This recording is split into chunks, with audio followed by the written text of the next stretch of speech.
जनाब सदर और मेरे अजीज मकतब साथियों, अस्सलाम वालेकुम।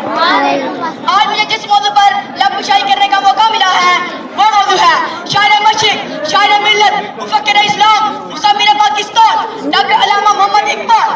वो इकबाल जिसने पंजाब की सरजमीन के शहर सियालकोट में शेख नूर मोहम्मद के घर जन्म लिया। जब अल्लाह किसी कौम परेशान करता है तो उसे इकबाल जैसे मर्द कलंदर अता करता है। हजारों साल नरगिस अपनी बेनूरी पे रोती है, हजारों साल नरगिस अपनी बेनूरी पे रोती है। बड़ी मुश्किल से होता है चमन में दीदार पैदा। इकबाल जैसी हस्तियां हजारों साल बाद पैदा होती है। इकबाल एक सच्चे रसूल थे, इकबाल एक मुबल्लिग इस्लाम थे, इकबाल एक मुफक्किर पाकिस्तान थे। इन सब से बढ़कर अल्लामा मोहम्मद इकबाल रहमतुल्लाह अलैह इस्लाम के सच्चे हमदर्द भी थे।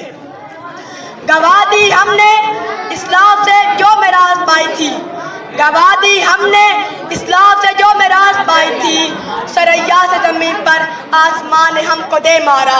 वो वक्त कि जब इंसानियत अंधेरे में गुम हो चुकी थी, मुसलमान गुलामी की जंजीरों में जकड़े हुए थे, तब अल्लाह ताला को बेबस मुसलमानों की बेबसी पर रहम आया। अल्लाह ताला ने इन इंसानों की इनकी मदद के लिए भेजा, इनमें सरपरस्त थे अल्लामा मोहम्मद इकबाल।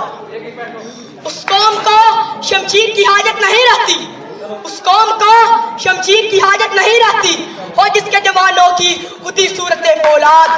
इन्होंने अपनी शायरी के जरिए तो ही कौम को जगाया, बेबस और कमजोर इंसानों को जीने का हौसला दिया, एक नई उम्मीद जगाई, पाकिस्तान का हाथ दिखाया। इन्होंने बच्चों, बूढ़ों, औरतों को निशाने मंजिल देने की कोशिश की। इन्होंने बच्चों के लिए बहुत अच्छा पैगाम दिया।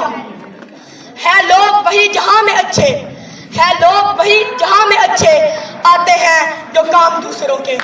अल्लामा मोहम्मद इकबाल रहमतुल्लाह अलैह ने यह काम कायदे आज़म रहमतुल्लाह अलैह के सुपुर्द किया। जो शम्मा इन्होंने जलाई, इसकी रोशनी खुद तो ना देख सके मगर हमारे लिए एक आज़ाद वतन हासिल किया। अब ये हमारी जिम्मेदारी है कि हम इकबाल के पैगाम को आम करें और अपने वतन की तरक्की में बढ़ चढ़ कर हिस्सा लें। अब मैं अपनी तकरीर का इख्तिताम इस शेर से करूंगा।